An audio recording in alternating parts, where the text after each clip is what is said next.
This is Excel Chapter 3, and this is Part 1. We will be working on a what-if analysis, charting, and working with a large worksheet.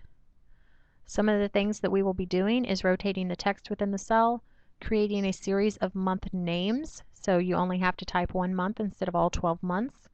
We can copy, paste, insert, and delete cells, format the numbers, freeze and unfreeze rows and columns. This is used when you need to see a column that whenever you scroll over to the right disappears.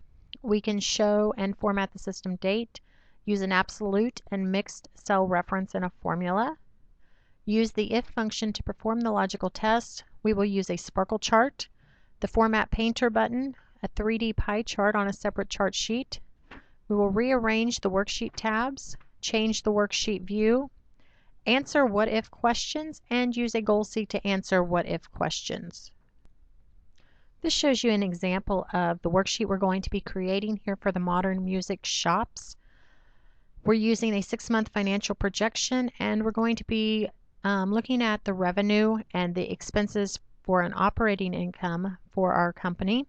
We will also be doing our what-if assumptions up here. Basically, this is what if this happens, what's going to happen next. And over here, we're going to be inserting a 3D pie chart. Modern Music Shops operates several stores that sells and services musical instruments.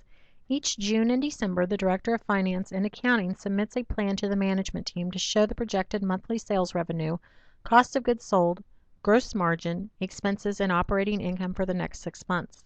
The director requires an easy-to-read worksheet that shows the financial projections for the next 6 months. This worksheet should allow for a quick analysis if projections for certain numbers change, such as percentages of expenses allocated to marketing. In addition, the 3D pie chart is required to show the projected operating income contribution for all 6 months. So we're going to begin by opening a blank worksheet.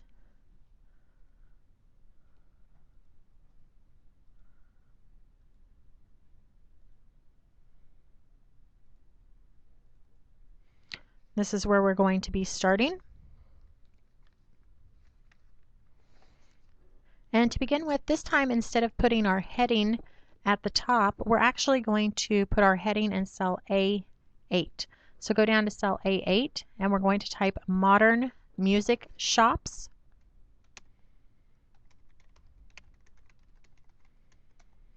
And in cell A9 we will type 6-month financial projection.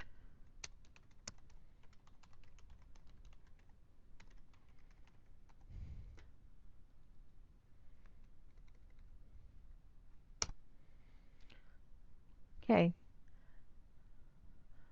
Let's go ahead and change our document properties. So we're going to go to File, Properties, Show Document Panel. The main thing I want you to do is make sure that your name is the author. And we're just going to go ahead and title this Modern Music Shop.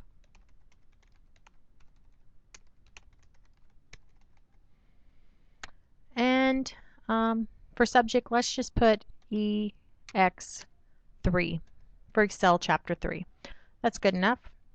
We will close out of the information panel.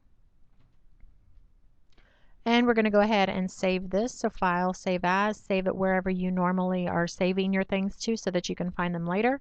We're going to name it EX3 Modern Music Shops.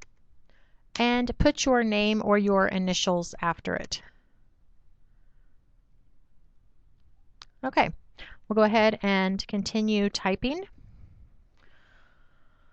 We're going to go to cell B10. And here's where we're going to type our first month. This is the second 6 months of the year, so we're going to type the word July. Now we know already that we want to rotate these words. So while we're on B10, we're going to come up to Format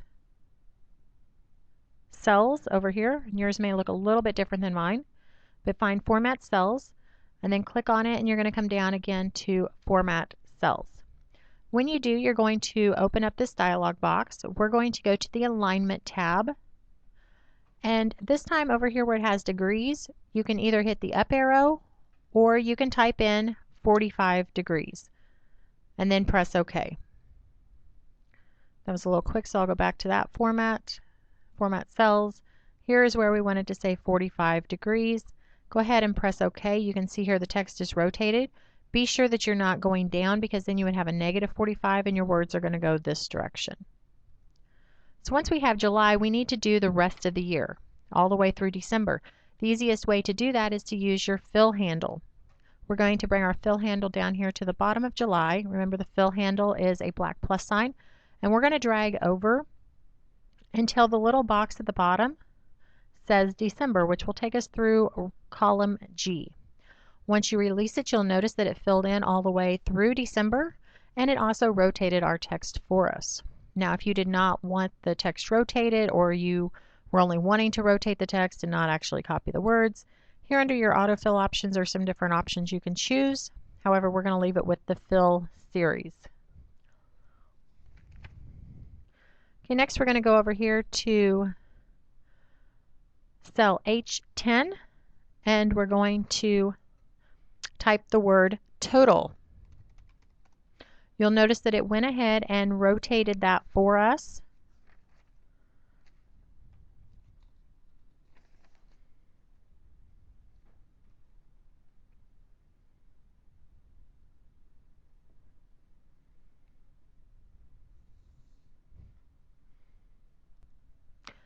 This table will show you some other things that you can use the fill handle for.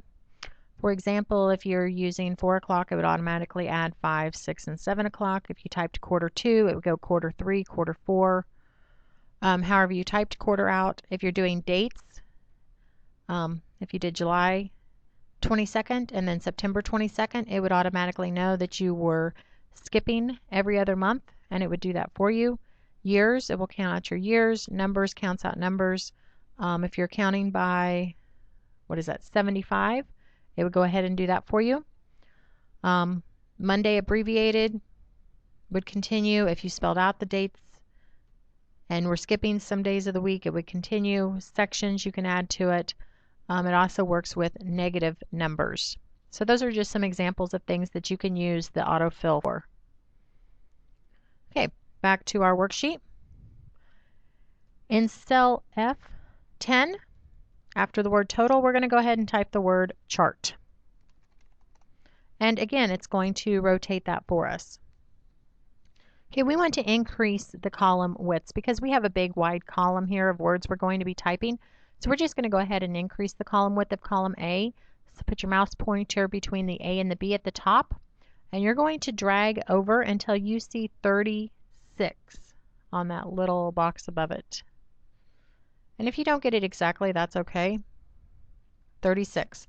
So now we have a big wide column A.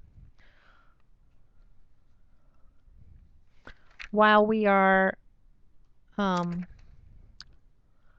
changing columns, let's go ahead and highlight B through G, which is going to be each of the months. Again, put your mouse pointer between the B and the C, and we're going to drag until that's about 14.88. And this one may not come out exact. Mine comes out 14.86, so just whatever's close. That is going to increase the width of all of those columns.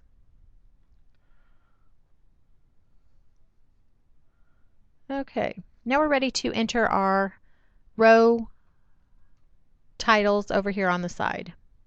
So we're going to start in cell A11, and we're going to type the word revenue. In cell A12, we're going to type cost of goods sold. And in cell A13, we will type gross margin. Okay.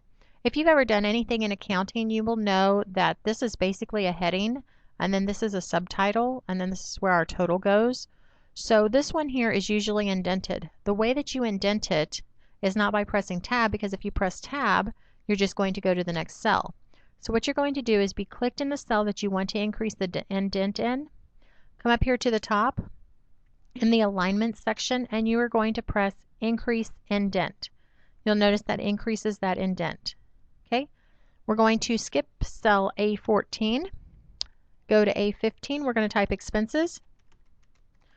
And we know that we're going to increase the indent of the next several rows. So we're going to highlight A16 through A20 and go ahead and press increase indent. And then as we begin typing these expenses, they should be indented for us. We have bonus, commission, marketing, research and development, support, general, and administrative.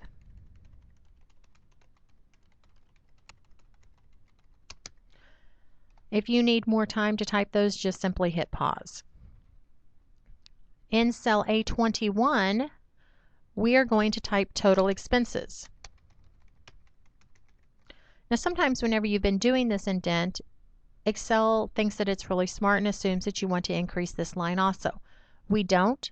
So this time, instead of pressing increase indent, we will press decrease indent to take total expenses back to the side. And we'll go ahead and stop part 1 here.